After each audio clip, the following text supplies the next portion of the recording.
વિદ્યાર્થી મિત્રો, ધોરણ 6 પાઠ 7 ગુપ્તયુગ અને અન્ય શાસકો સ્વધ્યન પોથીનું સોલ્યુશન. પ્રશ્ન નંબર 1. નીચે આપેલા દરેક પ્રશ્નના ઉત્તર માટે આપેલા વિકલ્પોમાંથી સાચો વિકલ્પ શોધી લખો. 1. નીચે પૈકી કયા બે રાજાઓ સમકાલીન હતા? ચંદ્રગુપ્ત, સમુદ્રગુપ્ત, શ્રીગુપ્ત, કુમારગુપ્ત, હર્ષવર્ધન પુલકેશી બીજો, સ્કંદગુપ્ત, વિક્રમાદિત્ય.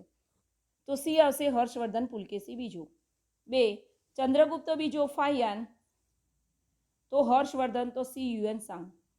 3. નીચે પૈકી કોણ ગુપ્ત યુગના રાજા નથી? ચંદ્રગુપ્ત પહેલો, કુમારગુપ્ત, ચંદ્રગુપ્ત મૌર્ય કે વિક્રમાદિત્ય? તો સી આવશે ચંદ્રગુપ્ત મૌર્ય. 4. કયા યુગને ભારતનો સુવર્ણ યુગ કહેવાય છે? મૌર્ય યુગ, કળયુગ, મુગલ યુગ, ગુપ્ત યુગ? તો ડી ગુપ્ત યુગ. 5. નીચેના પૈકી કઈ કૃતિ કવિ કાલિદાસની નથી? અભિજ્ઞાન શાકુંતલમ, રઘુવંશમ, ઉરુભંગમ, મેઘદૂતમ? તો સી ઉરુભંગમ. 6. નાલંદા વિદ્યાપીઠની સ્થાપના ગુપ્ત વંશના કયા શાસકના સમયમાં થઈ હતી? વિક્રમાદિત્ય, કુમારગુપ્ત, સ્કંદગુપ્ત કે શ્રીગુપ્ત? તો સ્કંદગુપ્ત, બી કુમારગુપ્ત.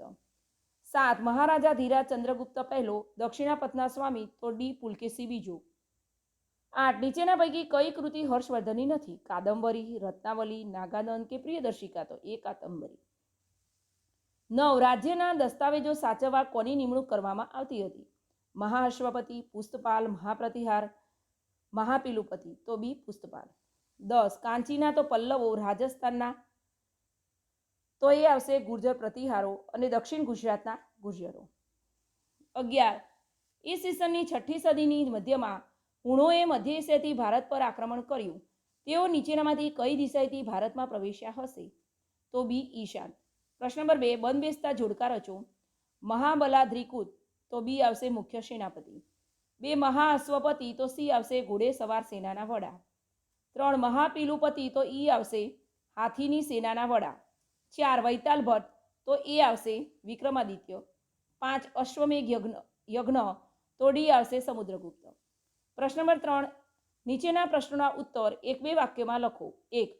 હિંદના ઇતિહાસમાં કાળગણના અને કાળક્રમ અનુસાર ઐતિહાસિક બનાવોની ગોઠવણી ક્યારે શક્ય બની? ચંદ્રગુપ્ત બીજો વિક્રમાદિત્યએ વિક્રમ સંવત શરૂ કર્યો ત્યારથી ઐતિહાસિક બનાવોની ગોઠવણી શક્ય બની.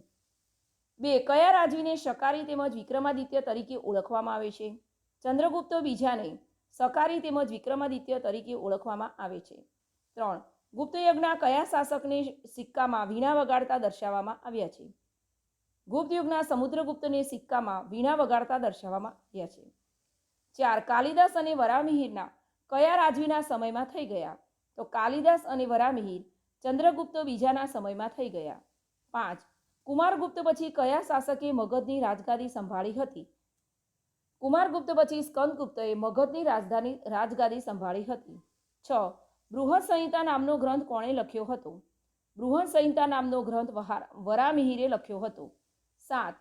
મહાકવિ બાણભટ્ટે શ્રીહર્ષંગે લખ્યું છે તે એમના વિશે આ માહિતી કઈ રીતે જાણતા હશે? તો હર્ષવર્ધનના દરબારમાં બાણભટ્ટ મહાન કવિ હતા. 8.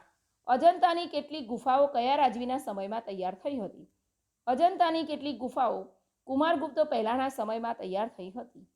પ્રશ્ન 4. 1. હું વિક્રમાદિત્યના દરબારનો રાજવૈદ્ય છું. ધન્વંતરી. 2. મેં અષ્ટાંગહૃદય સંહિતા નામનો ગ્રંથ લખ્યો છે. વાગ્ભટ. 3. હું વિક્રમાદિત્ય પછી રાજગાદી આવનાર ગુપ્ત શાસક છું. કુમારગુપ્ત પહેલો. 4. મેં નાલંદા વિદ્યાપીઠના નિભાવ માટે 100 ગામ ભેટ આપ્યા હતા. હર્ષવર્ધન.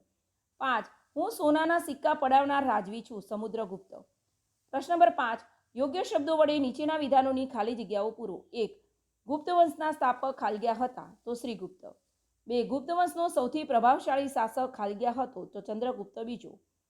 3. શૂન્ય અને દશાંશ પદ્ધતિની શોધ ખાલી જગ્યાએ કરી હતી. આર્યભટ્ટ. દિલ્હી પાસે આવેલા ખાલી જગ્યામાં આજ દિન સુધી કાટ લાગ્યો નથી. મેહરૌલી. પ્રશ્ન નંબર 6. નીચેના પ્રશ્નોના ઉત્તર 2-3 વાક્યમાં લખો. 1. વિક્રમાદિત્યના રાજ દરબારમાં કયા કયા રત્નો હતા? સંસ્કૃત ભાષાના મહાન કવિ અને નાટ્યલેખક કાલિદાસ, ધન્વંતરી, વૈજ્ઞાનિક વરામિહિર, વૈતાલ ભટ્ટ, અમરકોશના રચયિતા અમરસિંહ રત્નો હતા. 2. ગુપ્ત યુગમાં વિજ્ઞાનના ક્ષેત્રમાં મેળવેલી સિદ્ધિઓ જણાવો. મહાન વૈજ્ઞાનિકોમાં આર્યભટ્ટ અને વરામિહિર આ સમયમાં થઈ ગયા. આર્યભટ્ટે શૂન્ય અને દશાંશ પદ્ધતિની શોધ કરી. વરામીરે બૃહદ સંહિતા નામનો ખગોળશાસ્ત્રને લગતો મહત્વપૂર્ણ ગ્રંથ લખ્યો. વાઘભટ્ટે આયુર્વેદ ક્ષેત્રે અષ્ટાંગ હૃદય સંહિતા નામનો મહાન ગ્રંથ લખ્યો. આ કાળે મનુષ્યો અને પ્રાણીઓ માટે વૈદિક શાસ્ત્ર વિકસ્યું. હાથી ઘોડાની દવાઓની શોધાઈ હતી. 3. ગુપ્ત યુગમાં સાંસ્કૃતિક ક્ષેત્રે થયેલું પ્રદાન જણાવો. ગુપ્ત યુગ સાંસ્કૃતિક રીતે ભારતનો સુવર્ણયુગ હતો. આ યુગમાં અનેક નવી ભાષાઓ ઉત્પન્ન થઈ હતી. કાલિદાસ, કંસસ્વામી, હરિસ્વામી અને રાણી વિજયા તથા આર્યસુર આ સમયના મહત્વના સાહિત્યકારો હતા. આ સર્વમાં કાલિદાસ સર્વશ્રેષ્ઠ હતા. કાલિદાસને ભારતને શેક્સપિયર કહેવામાં આવે છે. તેમણે ભારતીય મહાકાવ્યોની કથાવસ્તુ લઈ અભિજ્ઞાન, શાકુંતલમ, રઘુવંશમ અને મેઘદૂતમ જેવા મહાકાવ્યોની રચના કરી. 4. ગુપ્તયુગની શાસન વ્યવસ્થાના પ્રાંતીય વહીવટીતંત્ર વિશે જણાવો. પ્રાંતના વડા તરીકે મોટેભાગે રાજકુમારને મૂકવામાં આવતા. કુમારમાત્ય અને આયુક્ત પ્રાંતમાં મુખ્ય ભૂમિકા ભજવતા.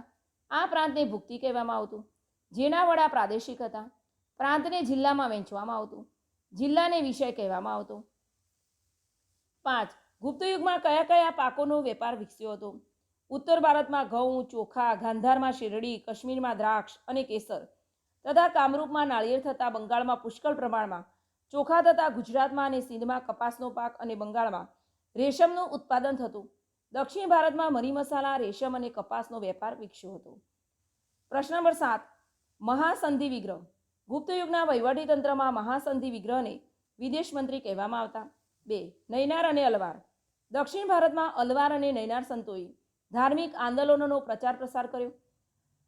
અલવાર સંતો વૈષ્ણવ હતા અને નૈનાર સંતો શૈવ હતા. 3. મહાપ્રતિહાર. ગુપ્તયુગમાં મહેલો અને દ્વારોના રક્ષકોના વડાને મહાપ્રતિહાર કહેવામાં આવતા. 4. સુવર્ણયુગ. ગુપ્તવંશે ભારતમાં રાજકીય એકતા, શાંતિ અને સુરક્ષા સ્થાપી. તેનાથી અપૂર્વ સમૃદ્ધિ આવી. આથી ગુપ્તયુગને ભારતનો સુવર્ણયુગ કહેવામાં આવે છે. ભુક્તિ. ગુપ્તની શાસન વ્યવસ્થામાં પ્રાંતને ભુક્તિ કહેવામાં આવતું, જેના વડા પ્રાદેશિક હતા. પ્રાંતને જિલ્લામાં વહેંચવામાં આવતું. પ્રશ્ન નંબર 8 ટૂંક નોટ લખો. સમ્રાટ હર્ષવર્ધન. હર્ષવર્ધનના પિતાનું નામ પ્રભાકર વર્ધન અને બહેનનું નામ રાજશ્રી હતું. રાજશ્રી કનોજના રાજા ધ્રુવ વર્માને પરણી હતી. ઈસવીસન 606માં હર્ષવર્ધને રાજગાદી સંભાળી હતી. તેઓ પ્રાચીન ભારતના છેલ્લા મહાન સમ્રાટ હતા. હર્ષવર્ધન અને પુલકેશી બીજા વચ્ચે થયેલા યુદ્ધમાં હર્ષવર્ધનનો પરાજય થયો હતો. હર્ષવર્ધન શૈવભક્ત હતા. પછીથી તેઓ બૌદ્ધ ધર્મના અનુયાયી બન્યા હતા. હર્ષવર્ધનના સમયમાં ચીની યાત્રી યુએન સંઘ ભારત આવ્યો. હર્ષવર્ધને યુએન સંઘના અધ્યક્ષપદે કનોજમાં એક ધર્મ પરિષદ આયોજન કર્યું હતું. હર્ષવર્ધનના દરબારમાં મહાન કવિ બાણભટ્ટ હતા. તેમણે હર્ષચરિતમ અને કાદંબરી નામના સંસ્કૃત સાહિત્યના મહાન ગ્રંથ લખ્યા હતા. હર્ષવર્ધન પોતે ઉચ્ચ કોટીના સાહિત્યકાર હતા. તેમણે પ્રિયદર્શિકા અને રત્નાવલી નામના 2 નાટકોની રચના કરી હતી. 2. ચંદ્રગુપ્ત બીજો વિક્રમાદિત્ય. સમ્રાટ સમુદ્રગુપ્તના અવસાન પછી ચંદ્રગુપ્ત બીજો મગધની રાજગાદી પર બેઠો. તેણે વિજય મેળવીને વારસામાં મળેલા વિશાળ સામ્રાજ્યનો વિસ્તાર કર્યો. તેણે મગધની સરહદે આવેલા સક્ષત્રપ રાજ્ય પર વિજય મેળવી શકારીનું બિરુદ ધારણ કર્યું હતું. સમ્રાટ ચંદ્રગુપ્ત બીજો વિક્રમાદિત્ય પણ કહેવાયો. તેણે વિક્રમ સંવત શરૂ કર્યો હતો. તેણે સક્ષત્રપોના શક્તિશાળી રાજ્યો સાથે લગ્ન સંબંધો બાંધી તેમની સહાયથી પોતાનું સૈન્યબળ વધાર્યું હતું. શક્ય રાજ્ય પર સત્તા મળતા ગુજરાતના સમુદ્ર કિનારે આવેલા ભરૂચ અને ખંભાત બંદરો તેના તાબામાં આવ્યા. પરિણામે વિદેશ વ્યાપાર કરીને ગુપ્ત રાજાએ પુષ્કળ ધન મેળવ્યું. ચંદ્રગુપ્ત બીજાના સમયમાં આવેલા ચીની યાત્રાળુ ફાહિયાને ગુપ્ત રાજ્ય વહીવટ અને સમૃદ્ધિના વખાણ કર્યા. ચંદ્રગુપ્ત બીજો વૈષ્ણવ ધર્મી હતો, છતાં તે અન્ય ધર્મો પ્રત્યે સહિષ્ણુ હતો. તેણે મગધની રાજધાની પાટલીપુત્રમાં અનેક બૌદ્ધ મઠો બંધાવ્યા હતા. નીચે આપેલા વિવિધ ચિત્રો જોઈ તેના વિશે વર્ણન કરો. મેહરૌલી લોહ સ્તંભ છે. દિલ્હીમાં આવેલ લોહ સ્તંભ કુતુબ મિનારના નજીક એક વિશાળ સ્તંભ છે. આ પ્રાચીન ભારતની ધાતુકલામાં શ્રેષ્ઠ છે. આ લોહ સ્તંભ ચંદ્રગુપ્ત વિક્રમાદિત્ય 375-413 નિર્માણ કરાવ્યું હતું. લોહ સ્તંભની ઊંચાઈ લગભગ 7 મીટર છે અને પહેલા હિન્દુ અને જૈન મંદિરનો એક ભાગ હતો. 13મી સદીમાં કુતુબુદ્દીન ઐબકને કુતુબ મિનારની સ્થાપના કરી હતી. લોહ સ્તંભમાં લોખંડની માત્રા 98% છે અને તેમાં અત્યાર સુધી કાટ લાગ્યો નથી. 2. નાલંદા વિદ્યાપીઠ. નાલંદા વિદ્યાપીઠ બિહાર રાજ્યના પટના જિલ્લામાં બદગાંવ પાસે આવેલી હતી. નાલંદા ભારતીય સંસ્કૃતિનું તીર્થધામ હતું. તે બૌદ્ધ ધર્મનું કેન્દ્ર હતું. 5મી સદીમાં કુમારગુપ્ત રાજાએ અહીં એક વિહાર બંધાવ્યો. મહાવીર સ્વામીએ 14 ચતુર્માસ કર્યા હતા. તેથી જૈન ધર્મનું તીર્થ બન્યું હતું. ઈસુની 5મી થી 7મી સદી દરમિયાન નાલંદા વિદ્યાપીઠ શિક્ષણ ધામ તરીકે પ્રસિદ્ધ હતી. દેશ પરદેશથી અનેક વિદ્યાર્થીઓ અભ્યાસ અને સંશોધન માટે આવતા. હવે છે અજંતાની ગુફાઓ. અજંતા ગુફાઓ મહારાષ્ટ્ર ભારત સ્થિત મોટા પથ્થરો વડે બનેલા ડુંગરોમાં કોતરો કરીને બનાવવામાં આવેલી સ્થાપત્ય ગુફાઓ છે. આ સ્થળ દ્વિતીય શતાબ્દી ઈસવીસન પૂર્વના સમયમાં બની હોવાનું મનાય છે. અહીં બૌદ્ધ ધર્મથી સંબંધિત ચિત્રકામ તેમજ શિલ્પકારીના ઉત્કૃષ્ટ નમૂનાઓ જોવા મળે છે. આની સાથે સજીવ ચિત્રણ પણ જોવા મળે છે. આ ગુફાઓ અજંતા નામક ગામની નજીક સ્થિત છે, જે મહારાષ્ટ્ર રાજ્યના ઔરંગાબાદ જિલ્લામાં આવેલી છે. અજંતા ગુફાઓ ઈસવીસન 1983ના વર્ષમાં યુનેસ્કો દ્વારા વિશ્વ ધરોહર સ્થળ ઘોષિત કરવામાં આવેલી છે. હવે નીચે પહેલે વ્યક્તિઓને તેમની ઓળખ મુજબ વર્ગીકરણ કરો. નામ છે વિદેશી પ્રવાસી તો ફાહિયાન અને યુએસ, કવિ તો કાલિદાસ અને બાણભટ્ટ, વૈજ્ઞાનિક તો આર્યભટ્ટ અને વરામિલી. નીચેના શબ્દચોરસમાં 5 રાજાઓ અને 5 સાહિત્યકારોના નામ છુપાયેલા છે તે શોધીને લખો.